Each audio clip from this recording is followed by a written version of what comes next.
아기 상어 뚜루루뚜루 귀여운 뚜루루뚜 바닷속 뚜루루뚜루 아기 상어 엄마 상어 뚜루루뚜루 여기까지만 하겠습니다. 아기 상어 관련된 노래, 이 노래를 들으시면서 바로 윤주의 초이스 오늘 이거 같구나 생각하신 분들 많으시죠? 바로 한번 살펴보도록 하겠습니다. 오늘 장 윤주의 초이스 바로 저출산 관련된 종목들 체크해보도록 하겠습니다.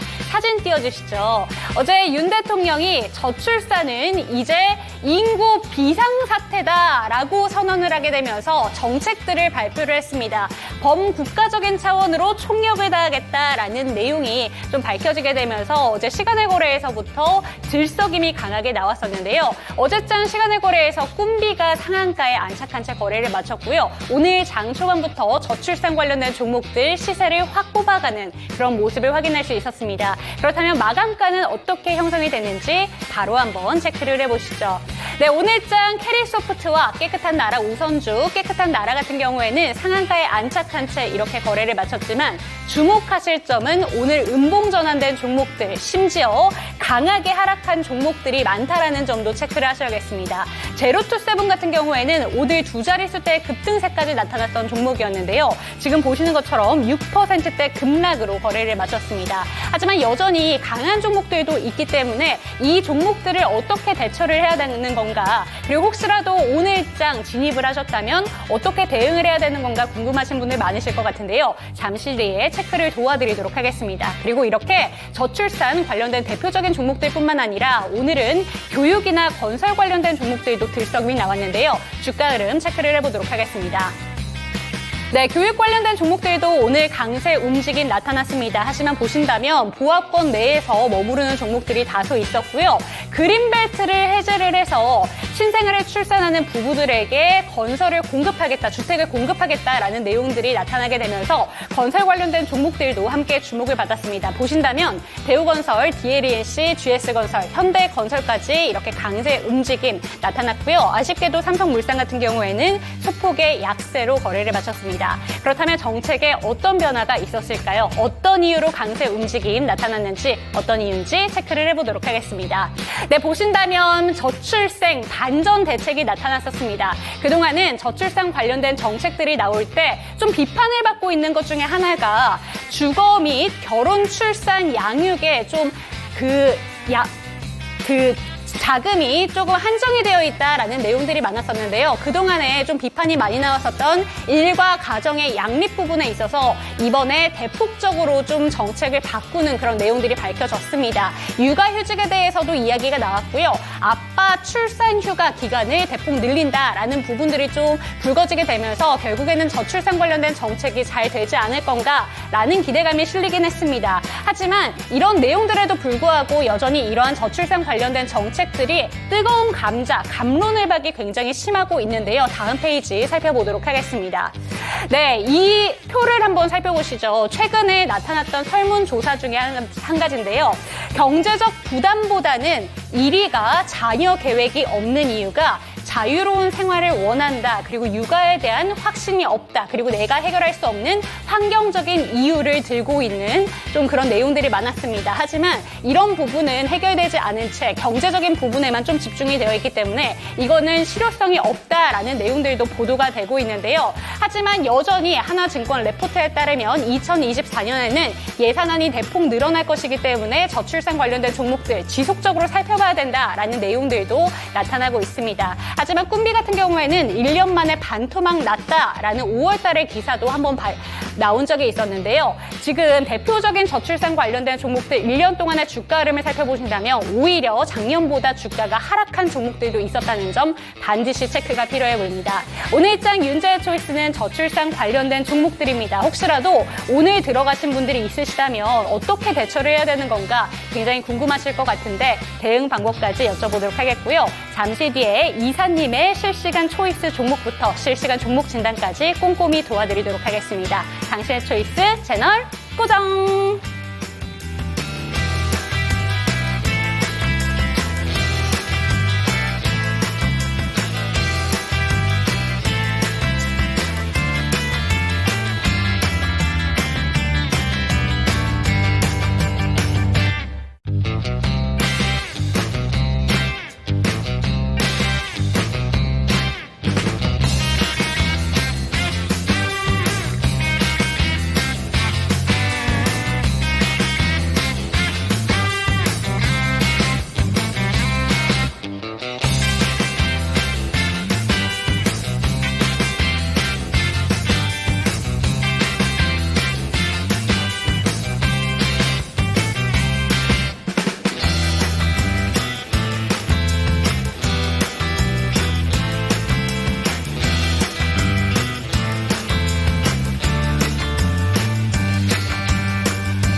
네, 후회 없는 선택을 위한 당신의 초이스. 오늘도 여러분들의 현명한 선택을 도와드릴 저는 이윤지입니다. 오늘 이 시간에는요, 글로온 파트너스의 이성웅 이사와 이 시간 함께합니다. 이사님 안녕하세요. 네, 안녕하세요. 네, 오늘장 이윤지의 초이스 저출산 관련된 종목들 살펴봤습니다. 오늘 좀 갑론을박도 굉장히 심했던 것 같고요. 관련된 종목들의 급등락도 워낙 좀 화려했다 보니까 어떻게 대처를 해야 되는 건가 궁금하신 분들 많으셨을 것 같아요. 오늘 시장의 움직임 어떻게 보셨을까요? 새로운 부분이 또 정책으로 나타나면서 이게 계속 반복은 되어 왔지만 정책에 대해서 좀 강한 멘트를 했죠. 네. 그 다음에 관련된 부서도 신설한다라고 이야기를 했습니다. 그렇다 보니까 오늘 종목들이 강했는데 네. 그런 종목 안에서 차별화는 나타남을 우리가 볼 수가 있었어요. 그러면 우리가 주식 투자란 것을 놓고 본질을 생각을 해봅니다. 우리의 성향들을요. 내가 투기적인 성향이 강하다. 이게 약간의 투기적인 성향이 강하다라고 하면은 이런 개별적인 종목들 네. 같은 경우는 접근이 가능하겠죠. 예, 접근이 가능하고 원래 본질적으로 간다라고 하면 이 종목들의 실적이 늘 수 있는지를 고민해 볼 필요가 있어요. 그 다음에 연속적으로 실적 외에 어떤 재료라고 하면 이게 계속 무게감이 있는지를 생각을 해볼 필요가 있는데 우리나라가 OECD 국가 평균보다 출산율이 낮습니다. 네. 예, 그렇다 보니까 유아와 관련된 제품을 파는 기업들 같은 경우는 실적이 썩 좋지가 않겠죠. 우리나라에서만 사업을 한다라고 하면. 그런데 해외 쪽 만약에 제품을 판매하는 기업들 같은 경우는 실적으로는 좀 다를 수 있습니다. 그런데 눈에 띄지는 않죠, 지금. 네. 예. 그러면 생각을 해볼 점은 실적은 증대가 안 되는 상황이에요. 그런데 어떤 정책이 나왔을 때 주가 반응만 나타난다라는 거거든요. 그러면 우리가 주가의 흐름, 추세를 대입을 해봅니다. 이게 추세가 상승으로 이렇게 나타나는 상황 안에서 재료가 이제는 노출이 됐어요. 네. 그러면서 오늘 강했단 말이죠. 그러면 그 다음날 같은 경우 갭상승이 나왔을 때는 시장에서 그 다음은 뭘까? 당장 보이지는 않거든요. 일정이 있을 수도 있지만. 그러면 좀 차익 실현에 대한 대응을 합니다. 예, 그렇다 보니까 관련주 같은 경우는 우리가 추세적인 측면에서 주가가 이렇게 흘러간다라고 하면은 추세의 하단에서는 매수가 가능은 해요. 네. 일정을 보고. 다만 일정을 따져봐야 된다라는 거죠. 이게 이번에는 돌발적인 발표가 나타났는데 예정된 일정이 있다라고 하면은 그때는 개별적인 종목으로 대입해서 접근 정도만 가능하다라는 말씀을 드리고 본질은 우리가 볼 때 실적이라는 점을 한 번 더 강조를 드립니다. 네, 그런데 결국에 실적에 좀 집중을 해보자 이 얘기로 본다면 이게 저출산 관련된 정책들이 좀 발표가 되고 나서도 실적이 찍히기까지는 아이가 탄생을 해야 되는 네. 거고요. 네. 사실상 2명이 결혼을 해서 1명만 낳는다고 했을 때보다는 여러 명을 낳았을 때 이제 그 실적이 확실하게 찍힐 것 같은데 네. 실적에 대해서는 여전히 퀘스천 마크가 그려진다라는 내용들이 많은 것 같아요. 네네. 그렇다면 오늘 깨끗한 나라라던가 몇 가지 종목들은 상한가에 안착한 채 거래를 마쳤지만 혹시라도 오늘 들어가신 분들 중에서 마이너스 전환된 종목들도 굉장히 많단 말이에요. 네. 근데 대표적인 종목들이었어요. 꿈비라던가 제로투세븐이라던가 이런 종목들 정말 급등락이 심했었는데 네. 혹시 지금 마이너스권으로 도달한 종목이라면 어떻게 대처를 해야 되는 걸까요? 맞아요. 주가가 오르는 걸 보면 이게 사람의 심리상 더 오를 것 같아서 네. 클릭을 하는 경우가 많아요. 부지기수죠. 부지기수인데 지금은 우리가 필요한 건 기준이라는 말씀을 드립니다. 내가 단기 매매를 들어간다라고 했을 때 내 기준이 필요하다라는 거죠. 시가가 깨지면 매도를 한다든지 아니면은 내가 진입한 가격에서 어느 정도의 손절성 같은 경우가 도달을 했을 때는 매도한다든지. 근데 그게 쉽지 않습니다. 네. 말보단 쉽지 않거든요. 그래도 그게 필요하다라는 거죠. 꿈비를 예로 들어서 한번 보면 네. 오늘 시가 같은 경우는 15.42% 상승을 하고 출발을 했고 그쵸. 고가는 21.88%까지 네. 갔다가 저가 같은 경우는 마이너스 1.48%였거든요. 시가에 진입을 만약에 했다라고 가정을 해보면 이게 주가는 오를 때 뭐 9시 15분 13,200원 결과잖아요. 그쵸. 보여지는 결과로 그냥 이 정도 상승을 한 거지. 9시 15분에 13,200원을 보면 더 오를 것 같단 말이죠. 네. 더 오를 것 같단 말이거든요. 그런데 주가는 밀려 내려옵니다. 네. 그랬을 때는 우리가 시가 기준에서 나의 기준이 뭐 본절 매도 또는 어느 정도의 손절 라인 같은 경우를 삼아서 또는 뭐 기술적으로도 대입을 하셔도 되고요. 확률이 높은 구간에 대해서 그랬을 때 좀 매도에 대한 단행 부분들 네, 그런 부분이 필요하다는 말씀을 드려요. 왜냐하면 지금 결과로 봐서 그렇지 미련이 남거든요. 그렇죠. 예, 계좌 밀리고 그렇게 하다 보면 이게 미련이 남는데 기계적으로 좀 손절에 대한 부분의 가격대는 정해놓을 필요가 있고 이게 상한가 간 종목들이 있어서 내일 같은 경우는 그 종목들이 갭 상승할 때 뭐 우리 관련된 오늘 밀렸던 종목들이 짧게 반응은 해줄 수 있어요. 네. 그때 같은 경우는 우선은 좀 매도에 대한 고려를 해줍니다. 매도에 대한 고려를 해주고요. 오늘 같은 경우는 꿈비를 또 한번 예로 들어서 보면 네. 대량 거래를 수반하면서 종가 저가 형태의 마감입니다. 그쵸. 그러면 시간의 매매를 또 흘러가는 걸 한번 봐야 되겠죠. 네. 시간의 같은 경우도 지금 현재로는 보합권. 조금 네. 차익이 좀 나오고 그런 형태가 있기 때문에 요 종목 같은 경우는 결론은 내일 이제 상한가 간 종목들이 요렇게 갭 상승 출발을 할 때 한번 살짝 반응을 해주면 그때 같은 경우는 우선 좀 매도에 대한 부분 쉽지 않아요. 쉽지 네. 않은데 그 부분을 좀 열어두고 그렇게 좀 보내줬다가 다시금 기회를 보는 겁니다. 다시금 기회를 보시면 되겠습니다. 네, 그럼 꿈비 같은 경우에는 손절 라인을 혹시라도 내 기준선에서 이탈을 하게 됐다면 아쉽지만 매도 쪽으로 좀 의견을 주셨는데요. 요새 시장의 트렌드 중에 하나가 상한가를 간 종목들은 계속해서 조금 주가 흐름이 좋게 나타나는 것 같아요. 그렇다면 오늘 저출산 관련된 종목 중에 3가지 종목이나 상한가 터치가 나왔잖아요. 네. 마무리 종가까지 상한가에 안착한 채 거래를 마쳤는데 깨끗한 나라라던가 캐리소프트 같은 경우에는 앞으로 주가 추세도 좀 좋을 것이다 이렇게 보실까요? 내일이 고점으로 한번 판단을 해봅니다. 이거는 쉽지 않지만 내일을 고점으로 보는 이유가 재료에 대한 무게 자체가 계속 뭐 시간을 두고 지속은 되겠지만은 아까 말씀드린 실적에 대한 부분 자체가 좀 명쾌하지 않다 그쵸, 보니까 그쵸. 주가가 오늘 30%가 오른 네. 거예요. 그런데 우리가 보통 어떤 기업이 주가가 50% 정도 오른다는 건 연간 실적 같은 경우에 성장이 1분기, 2분기, 3분기, 4분기 이렇게 나타날 때 보통 그렇거든요. 그러면 제가 저출생 관련된 종목들을 가지고 상한가에 돌입을 했어요. 네. 수익이잖아요. 내일 저는 판다라는 생각이거든요. 이 심리가 많을 거란 말이죠. 네, 그렇다 보니까 내일 같은 경우는 좀 차익 실현이 갭 상승 이후에 차익 실현이 나올 수 있음을 좀 무게를 두고 열어두겠습니다. 네, 좋습니다. 저출산 관련된 종목들에 대해서는 이야기 나눠봤고요. 정책과 관련해서 저출산이 오늘 주목을 받았지만 최근에 국가 차원의 이벤트가 있는 또 한 가지의 테마가 있습니다. 바로 대왕고래 프로젝트. 꺾이지가 않는 것 같은데 물론 모든 종목들이 초반보다는 가는 건 아니에요. 근데 일부 종목들로 여전히 관심이 뜨거운 것 같은데 이쪽은 좀 어떻게 보실까요? 이쪽은 좀 다르죠. 예, 다른 게 우리가 아까 저출생을 얘기할 때처럼 네. 대입을 해보면 우선 국가에서 여기에 대한 추진을 얘기를 했어요. 재료가 소멸되었냐라고 네. 하면 그렇지 않습니다.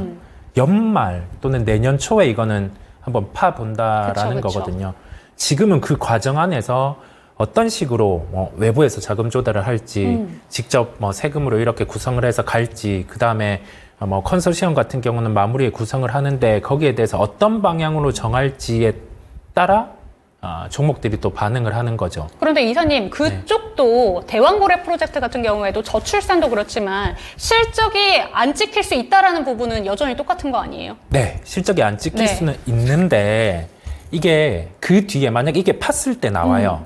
나왔단 말이죠. 그쵸. 그러면 어떤 기업 같은 경우는 이 파서 나온 가스 원유 같은 경우를 우리나라 해외에 팔 수 있는 하나의 권리를 가지고 있는 기업이 있습니다. 예, 그렇다 보니까 그런 기업은 실적이 이미 일반적인 실적이 나오고 있는 상황이에요. 자, 일반적인 실적이 나오고 평가 같은 경우가 시장에서 성장이 나오는 상황이 아니다 보니까 네. 주가 수익 비율 같은 경우가 한 자릿수 이 정도로 부여받고 있는데 이게 성장이 나올 수가 있는 거거든요.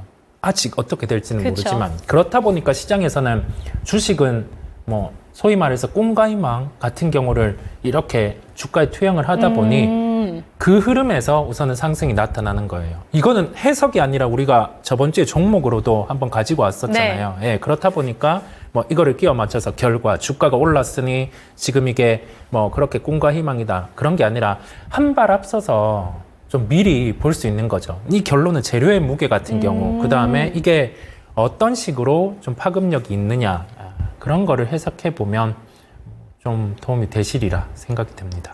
네, 국가 차원에서 지금 한참 들썩이고 있는 종목들에 대한 분석까지 도와드렸습니다. 그렇다면 이쯤에서 이성웅 이사의 두 가지 종목, 초이스된 종목 살펴보도록 하겠습니다. 화면으로 만나보시죠. 네, 첫 번째 종목은 J2K 바이오고요. 두 번째 종목은 리가캠 바이오입니다. 한 종목은 화장품 관련된 종목이고 한 종목은 지금 리가캠 바이오 관련된 종목인데 화장품 쪽도 뜨겁고요. 오늘 리가캠 바이오도 정말 급등세 확실히 나타난 것 같습니다. 네. 이쪽에서 어떤 종목 초이스하셨을지 궁금하거든요. 제가 초이스한 종목은 리가캠 바이오입니다. 그렇다면 J2K 바이오에 대해서부터 여쭤볼게요. 화장품 쪽 좋지 않나요?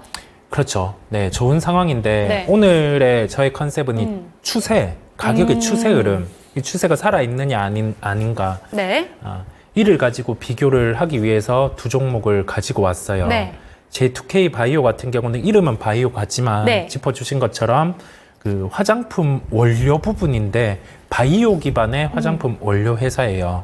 근데 화장품 쪽이 오늘 뭐 인그루드 랩이라든지 이런 종목들의 조정이 컸습니다. 그쵸. 조정이 컸기도 하고 그 다음에 실적 시즌에 이제 네. 7월에 돌입을 하는 단계다 보니까 당장 실적이 나오기보다 주가가 좀 빨랐던 종목들은 시장에서는 좀 차익 실현을 내어 놓을 수가 있어요. 그렇다 보니까 좀 매도가 나온 상황이고 추세가 이렇게 깨질 수 있을 정도로 주가가 조정이 나왔기에 제가 좀 배제를 단기적으로 배제입니다. 이 종목은 가격대에 들어왔을 때는 매수가 가능하고요. 네.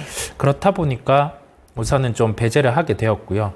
바이오 기반 화장품 원료라는 사업은 매력은 있어요. 그 다음에 그냥 단순히 원료를 만든다라고 하면은 뭐 어디에 만들기만 하고 납품이 안 되면 큰 의미가 없는데 코스알엑스라는 아모레퍼시픽의 자회사, 그다음에 최근에 미국 매출이 좋은 그쪽으로 그 에센스의 원료를 납품하고 있고 이제 증설을 한 2배 정도 단행을 네. 합니다. 그러면 원래 실적보다는 더 좋아질 수가 그쵸. 있겠죠. 예. 그럼에도 불구하고 우선은 추세가 좀 이렇게 주가가 좀 하락을 할 수 있는 흐름이 나타났기에 오늘은 좀 배제를 하는 측면을 우선 말씀을 드립니다.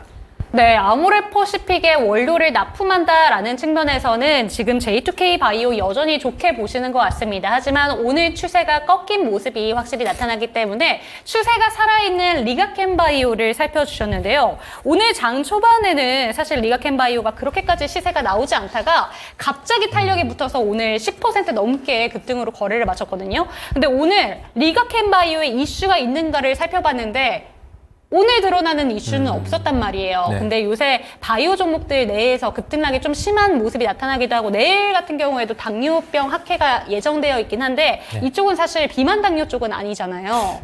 네, 그렇습니다. 이게 네. 항체 약물 접합체라고 해서 얘기를 들어도 저도 잘 몰라요. 제약바이오 쪽은 뭐 세미나를 들어보고 네. 설명을 들어봐도 잘 모르겠더라고요. 그러면 크게 그냥 가장 이해될 수 있는 쪽을 투자하거나 아니면은 트렌드에 맞춰서 네. 종목을 볼 필요가 있는데 삼성벤처에서 매년마다 제약바이오를 투자할 때 이 트렌드 투자를 합니다. 어느 컨셉을 가지고. 그런데 2024년 올해 같은 경우 초에 이제 항체 항물 접합체와 관련된 기업에 대해서 투자를 단행을 했고요.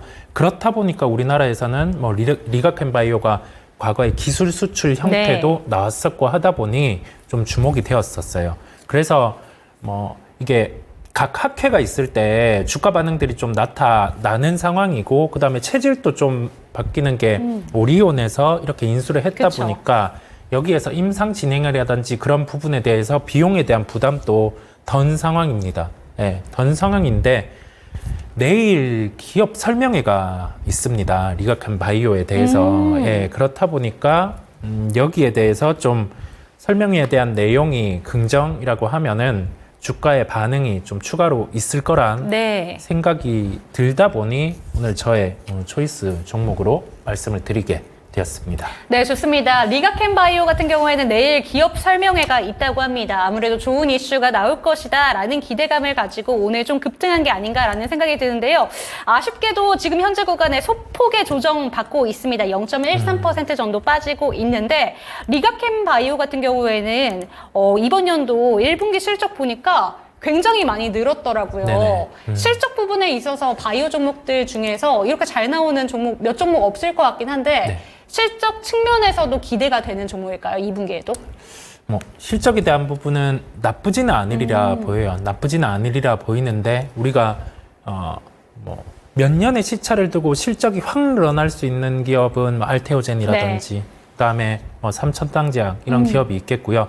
리가캠바이오는 그 기업과는 결이 좀 다른 게 아까 말씀드린 부분처럼 그 임상에 대한 진행 부분, 네. 그런 거를 직접 추진을 할 수 있다 보니까 이제 여기에서 비용이 계속 들어갈 수가 있는 거죠.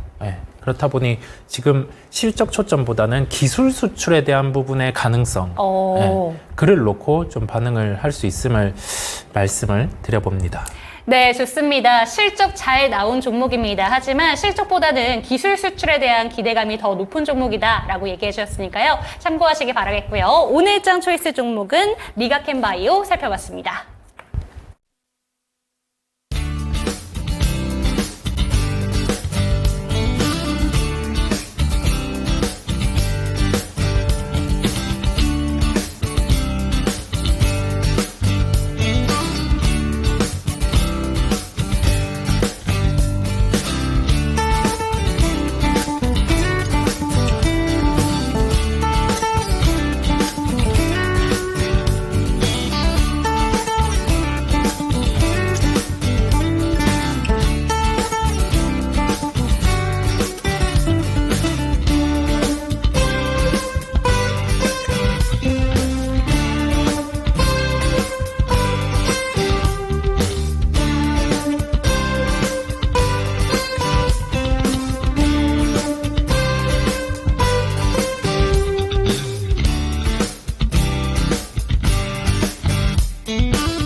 네, 실시간 종목 진단 도와드리도록 하겠습니다. 02-325-8100번 여러분들의 종목 상담을 위해서 활짝 열어두겠습니다. 종목명, 비중, 단가 알려주시면 저희가 친절하게 고민 해결 도와드릴 테니까요. 많이 전화벨 울려주시고요. 내가 갖고 있는 종목뿐만이 아니라 신규 매수 관점에 대해서 질문 받고 있으니까 많은 참여 부탁드리겠습니다.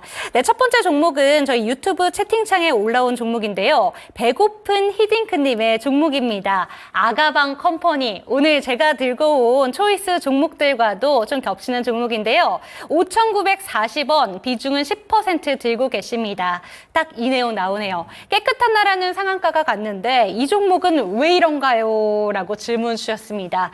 5,940원이면 오늘 들어가셨을 가능성이 있죠? 어떻게 보실까요? 이게 뭐 진입할 수 있어요. 그렇게 매수하고 수익을 보다가 손실을 볼 수도 있습니다. 충분히 뭐 반복적으로 가능한 일들인데 이게 뭐 계속 그렇게 쌓이면은 계좌의 손실이 이렇게 누적이 될 수가 있어요. 물론 결과론적입니다. 올랐으면 뭐 해피한 일이긴 할 텐데 그렇다 보니 아까 말씀드린 부분을 그대로 가지고 와 보면 우리가 뭐 진입을 할 때의 기준들 그다음에 거기에 대한 뭐 손절 부분에 대해서 정해놓는 그런 부분이 필요하겠고요. 도움이 되는 건 매일 중요한 매매를 한 일지를 쓰는 거예요. 뭐 글로 쓰셔도 되고요. 이제 뭐 타자를 치셔도 되고 그러면서 뭐 수익이 많이 반복된 부분의 포인트들, 그 다음에 손실이 이렇게 나타난 부분의 포인트들 같은 경우를 누적을 해놓고 보시면 이제 실수를 더 줄일 수가 있거든요. 진입에 대한 기준, 그 다음에 이렇게 나오는 데에 대한 기준이 생기다 보니까 네, 그 부분이 필요하다는 말씀을 드리고, 오늘은 좀 특이했어요. 보통 이게 하나의 개별 종목이 상한가를 가면 나머지 종목들이 이렇게 따라가면서 한번 충분히 매도를 할 수 있는 기회들을 주는데 네. 아가방 컴퍼니 같은 경우는 그런 게 없이 네. 개장 이후 한 25분 만에 이제 밀리기 좀 시작을 했어요. 밀리기 시작했다 보니까 이쪽 같은 경우도 단가가 5,940원, 손실은 크지 않습니다. 한 10% 정도다 보니까 손실은 크지 않고 비중 또한 10% 정도거든요. 그렇다 보니 조금 우선은 보유를 하실 수 있어요. 네. 보유를 하실 수 있고, 내일 아까 말씀드린 부분처럼 상한가가 간 종목들이 이렇게 반응을 할 때 매도를 하거나 요 종목 같은 경우는 추세에 대한 가격대 같은 경우가 하단이 한 5,000원대 초반 정도가 되거든요. 네. 5,000원대 초반. 그렇다 보니까 그 정도에 갔을 때 추가 매수를 해서 비중을 뭐 한 15% 정도에서 20% 정도까지 늘려주고 그리고 나서 단가를 낮추고 나서 좀 탈출에 대한 기회를 모색하는 거죠. 썩 뭐 추가 매수를 낮은 가격대 이렇게 하는 건 저는 크게 선언을 하지는 않지만은 추세에 대한 부분의 하단에서는 다음에 재료가 언제 나올진 모르겠으나 나왔을 때 같은 경우에 주가 반응이 한 번 더 있을 수 있기에 그에 대한 부분을 연결해서 말씀을 드렸습니다.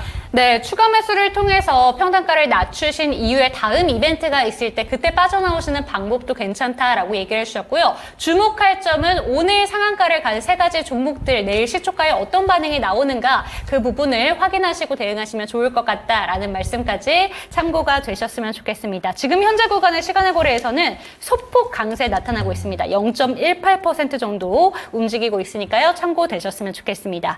네, 다음 종목도 오늘 주목도가 굉장히 높은 종목입니다. 오늘 종목 상담 올라오고 있는 종목들이 핫한 종목들이 많은데요. 다음 종목 용선제이님의 종목 SK이노베이션 살펴보도록 하겠습니다. 17만 3,500원 비중은 15% 들고 계신데요. 보유를 했는데 오늘 5% 손절을 하고 10% 갖고 계십니다. 손실을 많이 봤는데 어떻게 해야지 조금이라도 복구하고 나올 수 있을지 진단 부탁드립니다. 이렇게 왔습니다. 지금 보시는 것처럼 오늘 급등세 나타났지만 여전히 손실이 큰 종목이에요. 지금 네. 15%라고 얘기해 주셨지만 5% 정도 손절을 하시고 지금 10% 보유하고 계신 것 같은데 오늘 어떻게 대응을 해야 좋을까요? 저도 오늘 개장 전에 기사를 우선은 접하고 나서 우선 시가로 이거는 네. 매수를 해야 된다라는 생각이었어요. 그러면서 조회 공시에 대한 답변이 나왔어요. 그렇죠. 결정된 바는 없다라는 얘기를 했거든요. 그러면 결정된 바는 없는데 진행을 할 수가 있는 거죠. 우리가 문맥상에서 많은 그런 패턴에 대한 해석이 필요한 거죠. 네. 그래서 시가로 우선은 진입을 할 수가 있었고요. 그런데 이 또한 결과론입니다. 주가가 올랐고 고가는 20%까지 올랐다가 종가는 15% 정도에 마감을 했어요. 그쵸. 시가 매수를 했다라고 하면 막 이렇게 오르는 단계에서 또 팔고 싶은 욕구가 당연히 들었겠죠. 그 부분을 놓고 봤을 때 합병에 대한 진행 부분입니다. 합병에 대한 진행 부분에서 영업이익이 한 1,000억 정도 더해질 수 있는 구조를 갖추고 있어요. 그리고 나서는 방향성 같은 경우가 최종적으로 기사의 내용을 가지고 와 봤을 때는 SK온의 흑자 전환을 통한 상장에 대한 가능성, 이 부분까지 비춰놨습니다. 그런데 그 부분은 추후에 이루어지는 거죠. 우선은 합병부터 먼저 이루어질 수 있다라는 점이고요. SK이노베이션 주주 입장에서는 분할 비율, 합병 비율이 중요합니다. 합병 비율이 어떻게 결정될지. 그런데 좀 불리하게 결정이 될 수도 있어요. 그러면 그때 같은 경우는 주가가 한번 출렁일 수는 있는데 그때는 추가 매수에 대한 부분을 열어둡니다. 왜냐하면 우선은 제가 고려를 한 거는 17만 3,500원에 매수를 하고 여태 우선은 보유를 그쵸. 해왔다라는 점이에요. 그 점은 손실에 대한 부분을 안고는 잘 매도를 안 하시는 그런 특성을 갖고 있다라고 해석을 했고요. 네. 그리고 나서 지금 그러면 비중을 덜어낼 때냐, 그 부분은 저는 아니라는 생각은 들어요. 왜냐하면 합병에 대한 진행 부분이 열려 있고 여기에 대해서 합병 비율은 어떻게 될지 모르겠으나 그때 단기적으로 주가가 합병 비율이 SK이노베이션 주주에게 불리하게 나와서 밀릴 때는 매수에 대한 부분이거든요. 왜냐하면 실적이 괜찮은 회사와 합병이 진행될 수 있는 구조다 보니까요. 눈으로 보이는 실적이 좋아질 수 있다는 거거든요. 그렇다 보니까 그 합병에 대한 부분이 진행될 때 그때 합병 비율이 나오는 걸 보고 제가 한 번 더 말씀을 드리겠고요. 무게는 추가 매수에 대한 부분을 열어둬요. 예, 그때 타이밍에 맞춰서 추가 매수를 할 수 있도록 제가 기억을 되도록 해두겠습니다. 그럼 결국에는 합병 비율이 결정이 될 때까지는 일단 홀딩 관점이고 합병 비율이 결정된 이후에 추가 매수를 해야 되는 걸까요? 네, 그렇습니다. 우선은 그에 대한 무게를 열어두도록 하겠습니다. 네, 좋습니다. 오늘 SK이노베이션과 함께 또 SK그룹주에 대한 반응도 좀 뜨거웠었는데 그러면 SK 지주사는 좀 어떻게 보실까요, 이사님? 지주사가 최근에 주가가 올랐던 건 이혼 소송 관련해서 네. 급등락이 굉장하잖아요. 소송 관련해서 여기에 대해서 돈을 줘야 되기 네. 때문에 그 SK 지분을 보유하고 있는 데에 대해서 담보대출을 일으킬 가능성이 있었어요. 예, 그렇다 보니까 우리가 생각을 할 수 있는 거는 담보대출을 일으키고 나서 특정 가격대 이하로 주가가 밀리면 이거는 반대 매매가 나오게 됩니다. 그렇다 보니까 뭐 여기에서 잉여현금이 2조 원 정도가 있었죠. 주주 친화 정책을 더 강화를 할 수 있는 부분, 이 부분이 존재를 하다 네. 보니까 SK 같은 경우에 주가는 올라갔었습니다. 올라가는 상황 안에서 한 번 더 주가가 더 상승하게 된 계기는 여기서 외국계 쪽에서 SK 같은 경우에 지금 지분이 반대 좀 외국계에서 늘리면은 이제 지분에 대한 경쟁 가능성도 있음에 따라서 한 번 더 주가는 상승을 했었어요. 그러면서 이 주가의 흐름이 20만 원 근처까지 네. 한번 나타났었죠. 근데 그리고 나서 이제 기자회견을 한 거죠. 거기에서 밝혔던 부분은 여기에 동의할 수 없다. 배상에 대한 부분 동의할 수 없다라고 하면서 이 다음으로 이제 추가 넘어간 거거든요. 당장 여기에 대해서 뭐 담보대출이나 그런 부분의 진행은 안 하게 되는 구조다 네. 보니 주가는 지주사 같은 경우가 다시금 밀려 내려가고 있는 상황이에요. 밀려 내려가고 있는 상황인데 여기에서 신규 매수는 지금은 좀 배제를 하는 구간이고 만약에 15만 원대 다시금 그 정도 때 주가의 조정이 나오면 그때는 좀 매수에 대한 고려 부분, 네, 그 부분을 가지고 가도록 하겠습니다. 네, 좋습니다. 오늘 SK 지주사 주가에 대한 관심도 굉장했는데요. 이 종목 같은 경우에는 조정이 나왔을 때 다시 한번 살펴보시기를 권해주셨다는 점 체크하시기 바랍니다. 네, 다음 종목도 너무 핫한 종목이라 이 종목도 궁금한데요. 김한등님의 종목입니다. DK락 11,220원, 비중은 10%, 전략회의 모멘텀이 살아있을까요? 오늘 매도로 할지 내일까지 갖고 있어 볼지 고민돼요. 이렇게 보내주셨습니다. 지금 평단가보다 딱 70원 높은 구간에 좀 마감이 됐어요. 대왕거래를 등에 업은 종목인데 이 종목도 오늘 급등세로 거래를 마쳤죠. 어떻게 대처를 하면 좋을까요? 매수에 대한 타이밍이 오늘 진입을 하신 것 같은데 되게 괜찮게 우선은 타이밍은 잘 잡으셨다는 네. 생각이 듭니다. 예, 되게 요런 가격대 정도까지는 잡기 힘든데 뭐 잘 하셨다는 생각이 들고요. 아마 장중에 조정 그때 좀 단가를 잡으신 것 같아요. 뭐 오늘의 가격 흐름은 조금은 마음에 들지는 않으실 것 같아요. 이렇게 윗꼬리를 달고 맞아요. 마무리가 되면서 차익 실현이 나왔는데 시세는 조정이 한번 나오더라도 나왔다가도 추가로 시세는 발생을 할 수 있어 보입니다. 왜냐하면 뭐 대량 거래가 한 두어 번 정도 지금 발생을 한 상황이고 네. 그리고 나서 위쪽에서 매수를 한 주체 같은 경우는 내일 당장 주가가 안 움직이면 심리적으로도 좀 쫓기는 부분이 있고 만약에 이 종목을 통해서 미수 거래를 했다라고 하면은 내일 반등이 안 나오면 저는 좀 매도를 해야 되는 부분이 있다 보니까요. 내일은 시간 외로 주가가 지금 좀 상승을 하지 않는다고 하면 한 보합 정도인데요. 그렇지 않는다고 하면은 좀 밀렸다가 다시 움직일 수 있어요. 그 부분을 염두에 두시면 좋겠고요. 한 번 더 주가가 상승했을 때 충분히 좀 차익 실현을 해줄 수 있는 기회가 저는 있다라는 생각이 듭니다. 그래서 내일까지 가지고 있으셔도 전 된다라는 생각입니다. 당장 오늘 매도를 하시기보다는요. 길게 말고 그럼 내일까지 보고 내일 주가 흐름 어떤 식으로 좀 반응이 나왔을 때 좀 결정을 해야 될까요? 질문해 주신 게 오늘 매도로 네. 할지, 뭐 내일까지 가지고 있어 볼지라고 하셔서 네. 내일로 한번 무게를 뒀고요. 내일 당장 시세가 안 난다고 하면은 약간의 손실 구간 또 들어갈 수는 있어요. 그 부분을 염두에 두고 손실 구간으로 한번 돌입을 한다라고 하더라도 저는 그래도 좀 보유를 하고 가셔도 될 것 같아요. 한 번에 매도 기회는 충분히 줄 수 있으리라 보입니다. 네, 좋습니다. 오늘이냐 내일이냐 그것이 문제로다 이런 내용이었어요. 그런데 일단은 내일이고요. 내일 혹시라도 손실을 보더라도 앞으로 추가적으로 주가가 한 번 더 튀어줄 수 있는 가능성에 조금 더 초점을 두셨으니까요. 이 부분까지 참고가 되셨으면 좋겠습니다. 저희 상담 창구 늘 열려 있습니다. 02-325-8200번으로 전화벨 울려주셔도 좋고요. 채팅창 참여도 가능하니까 많이 참여해 주시기 바랍니다. 다음 종목도 가볼게요. 서득화님의 종목이고요.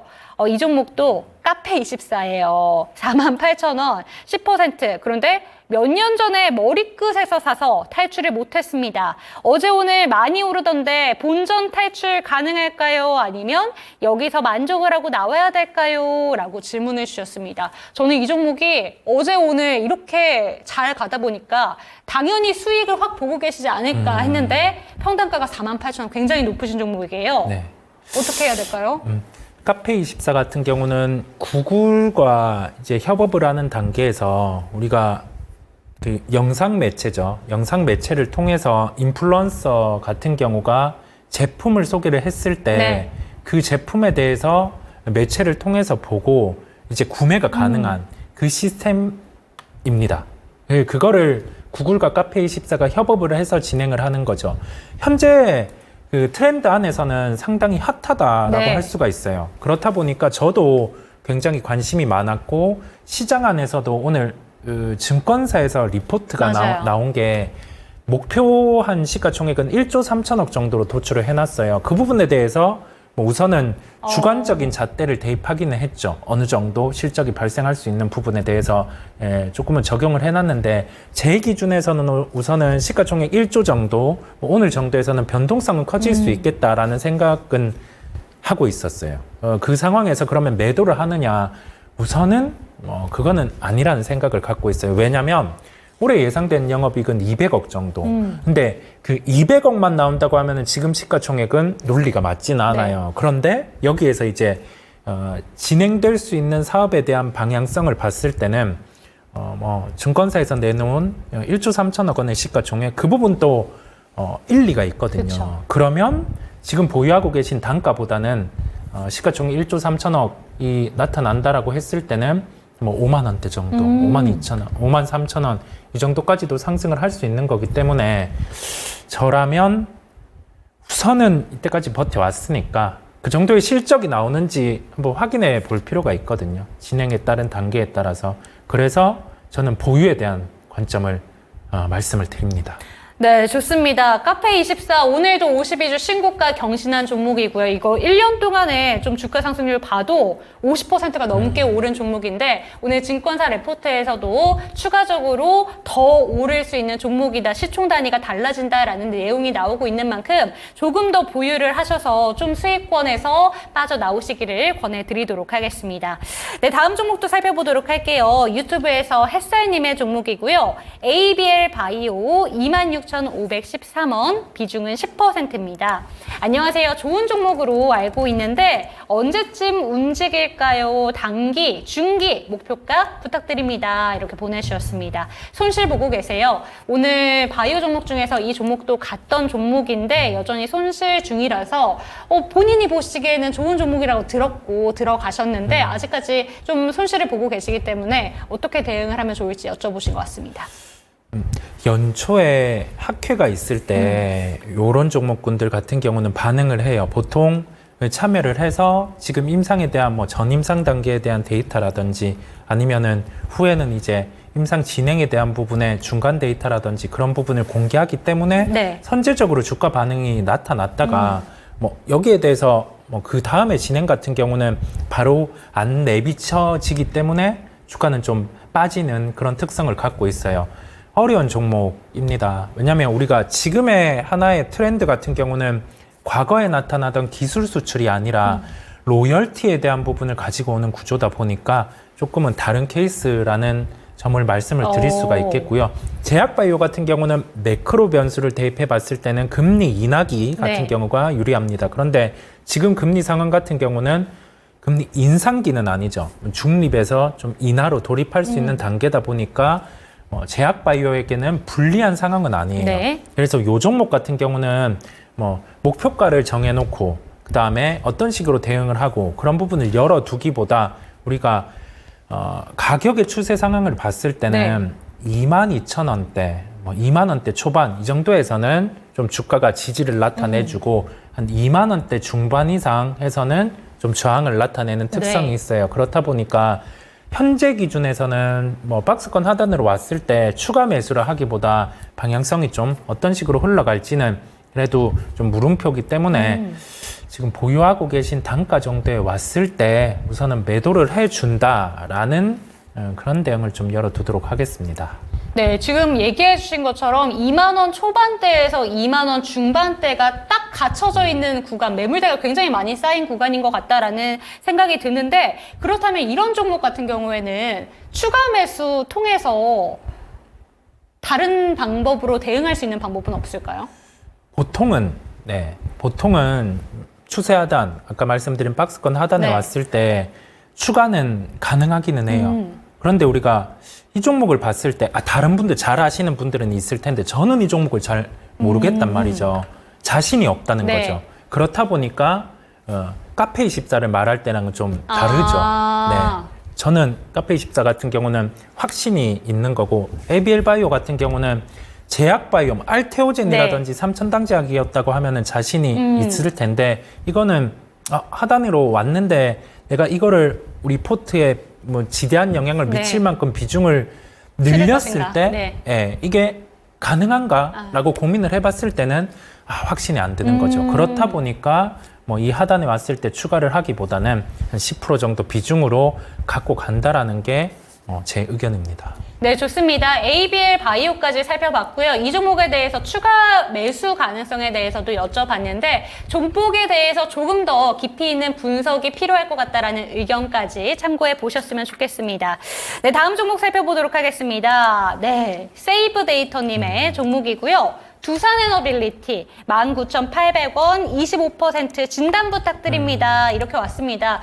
오늘 하락하면서 마감이 됐는데 오늘 2시 구간까지만 해도 두산에너빌리티가 갑자기 관심 종목으로 집중이 되는 흐름도 나타났었고 원전 섹터 그래도 잘 가지 않을까라는 섹터가 생각이 들었었는데 결국에는 하락하면서 마감을 보여줬습니다. 하지만 오늘 좀 고점 부근으로 본다면 전고점 터치도 얼마 남지 않은 거 아닌가라는 생각도 드는데요. 이 종목 어떻게 바라보면 좋을까요? 매수 타이밍이 상당히 좋으셨다는 생각이 들어요. 고점에서 가격 조정이 한번 나타났었고 고점 대비해서 또 20% 정도 조정이 나왔었는데 거기에서 주가가 이렇게 돌려서는 걸 확인하고 매수를 하신 것 같아요. 최근에 했다라고 하면 매수를 상당히 좀 잘 하신 것 같고요. 그냥 지금은 체코의 원전 같은 경우에 수주죠. 그렇죠. 네, 그 부분이 이제 나오는 단계. 그 단계에서는 두산에너빌리티 같은 경우는 주가 반응이 한 번 더 나타나리라는 생각이 듭니다. 그러면 이 다음에 뭔가 이제 주가에 영향을 미칠 수 있는 하나의 이벤트가 존재를 하는 거죠. 그 타이밍까지는 좀 들고 가볼 수 있는 거고요. 그리고 나서 그 결과가 나왔을 때, 긍정으로 나왔을 때는 갭 상승이 또 강하게 나오겠죠. 장중에 나온다고 하면은 뭐 주가 반응은 위로 있을 거고요. 그때 같은 경우는 좀 비중에 대한 부분의 축소, 그 부분을 좀 시행을 해주시면 괜찮겠습니다. 좋습니다. 매수 가격 괜찮다라고 의견을 얘기해 주셨고요. 체코 원전 수주가 결국에는 핵심일 것 같습니다. 그때쯤에 다시 한번 주가가 칠 수 있는 방향도 열려 있으니까 그 가능성을 좀 열어두시고 끝까지 홀딩해 보시면 좋을 것 같습니다. 다음 종목 살펴보도록 하겠습니다. 지금 시간이 50분을 향해서 달려가고 있네요. 아무래도 마지막 종목이 될 것 같은데 유튜브에서 진희님의 종목입니다. HD 현대 마린솔루션 15만 1,030원, 비중은 10%입니다. 진단 부탁드려요. 이렇게 왔는데요. 지금 평단가가 살짝 높아서 손실을 보고 계시지만 섹터 자체가 나쁘진 않은 것 같아요. 하반기 업황도 좋아진다라는 얘기 계속해서 나오고 있고 어떻게 들고 가면 좋을까요? 비중이 10%니까 나쁘진 않으신 것 같은데. 또 이 종목 같은 경우가 지수 편입에 대한 고려 부분이 있다 보니까 지금 같은 경우는 기금 중심의 수급 같은 경우가 꾸준히 들어오고 있어요. 그래서 좀 주가 같은 경우는 반응이 나타날 수 있음을 말씀을 드리고요. 한 15만 1,000원대 같은 경우는 충분히 한번 매도에 대한 기회는 나타날 수 있을 거라 생각이 듭니다. 그러면 이 종목은 단순히 지금 실적으로 보기보다 신규 상장주 얼마 안 됐잖아요. 네, 신규 상장주다 보니까 우리가 여기에서는 좀 상장에 대한 부분에 물량이 풀릴 수도 있죠. 뭐 3개월, 뭐 6개월, 1년. 그런데 3개월 물량 같은 경우는 8월입니다. 8월 8일. 네, 8월 8일이다 보니까 아직 기한은 좀 남아 있는 거죠. 그래서 그 부분은 배제를 하고 이 수급의 주체 같은 경우가 기금 같은 경우가 주체예요. 그러면 이 기금 주체의 매도가 나타나기 시작을 할 때는 이 종목 같은 경우는 조정이 나올 수 있음을 우선 생각을 하면 될 것 같아요. 실적 중심으로 당장 보기보다 신규 상장주기 때문에 여기에 대해서 지수 편입이라든지 그런 게 나타날 수 있는 부분 이를 놓고는 들어오는 수급에 대해서 방향성이 중요하겠고요. 그렇다 보니까 이 종목 같은 경우는 충분히 매도해서 수익을 보고 나올 수 있으리라 생각이 들고 주요한 가격대 같은 경우는 13만 원대 후반 이 정도 가격을 지켜주는지 한번 보시면 되겠습니다. 네, HD 현대 마린솔루션 대어 중에 대어였습니다. 지수 편입 가능성에 대해서 좀 집중을 하셔야 된다라는 이야기 해주셨고 그렇기 때문에 이 지수 편입 가능성과 연관을 시켜봤을 때 오버행 이슈라던가 아니면 지금 기관들의 매도 부분이 좀 걱정이 되긴 합니다만 그럼에도 불구하고 한 번 더 튀어줄 수 있는 그 가능성에 대해서는 열어주셨습니다. 이 부분까지 참고가 되셨으면 좋겠습니다. 네, 오늘장 진단은 여기서 한번 마무리를 해보도록 하고요. 내일 이제 금요일입니다. 마지막 하루 이번 주에 좀 마지막 거래일 좀 현명한 대응을 위해서 어떻게 대처하면 좋을까요? 이번 주가 지나면 6월의 마지막 주기도 하고 이제 7월에 들어가면 실적 시즌에 돌입을 하게 됩니다. 그렇다 보니까 우리가 개별 종목 쪽 같은 경우는 실적보다 좀 오버해서 오른 종목들은 변동성이 커질 수 있어요. 그렇다 보니까 좀 이번 달 계속 개별주를 봐 오셨다고 하면은 시총 상위주, 그 다음에 실적이 긍정으로 나타날 수 있는 쪽들, 그 부분은 실적 추정치가 올라가는 기업들을 보는 건데 이미 좀 반영을 한 쪽이 많아요. IT 쪽 같은 경우 SK하이닉스, 삼성전자, 한미반도체 이런 기업들 같은 경우는 주가가 지금 이미 강한 상황이고 실적 시즌에 돌입했을 때 딱 주목할 점은 예상되는 실적 대비해서 실제 실적이 나왔을 때 영업이익 기준으로 한 10% 이상, 많게는 20% 이상 잘 나온다라고 했을 때 그 기업 같은 경우는 주가가 좀 강할 수 있습니다. 그래서 그 부분을 통해서 7월에 실적 시즌을 좀 잘 맞이를 하셨으면 좋겠습니다. 네, 좋습니다. 이제 7월이면 실적 시즌을 앞두고 있습니다. 그렇기 때문에 실적이 찍히는 종목들 좀 주목해서 보시면 좋을 것 같은데요. 마지막으로 질문 한 가지만 더 드리겠습니다. 지금 시간의 거래에서 등락하고 있는 종목들 상승률 좀 리스트를 살펴보니까 바이오 종목들도 움직임 나타나고 있는 것 같고요. 그리고 화승RNA라던가 우리산업홀딩스라던가 자동차 관련된 종목들 다시 한번 들썩임이 좀 나타나는 게 아닌가라는 생각도 들긴 하는데 이런 부분에서 내일장 좀 힌트를 얻을 수 있다면 어떤 부분 주목하면 좋을까요? 그러네요. 자동차 부품 쪽 같은 경우가 여전히 좀 종목들이 반응을 하는 것 같고요. 이런 부분을 놓고는 기아의 EV3 출시도 있고 그다음에 여전히 테슬라 같은 경우와 부품주를 연결하기는 그렇겠지만 자율주행 관련된 종목들 같은 경우도 상해 FSD 승인이 추가로 이제 다른 지역으로 나타날 수 있다 보니까 그러한 종목군들은 그래도 개별주 중에서 좀 재료가 살아있다라는 말씀을 드릴 수가 있겠고요. 자동차 부품 쪽 같은 경우도 실적 시즌의 뚜껑까지 충분히 열어봐도 될 것 같아요. 그렇다 보니까 보유하고 계신 분들 같은 경우는 실적 시즌에 돌입을 놓고 좀 가지고 간다라는 생각을 하시면 되겠습니다.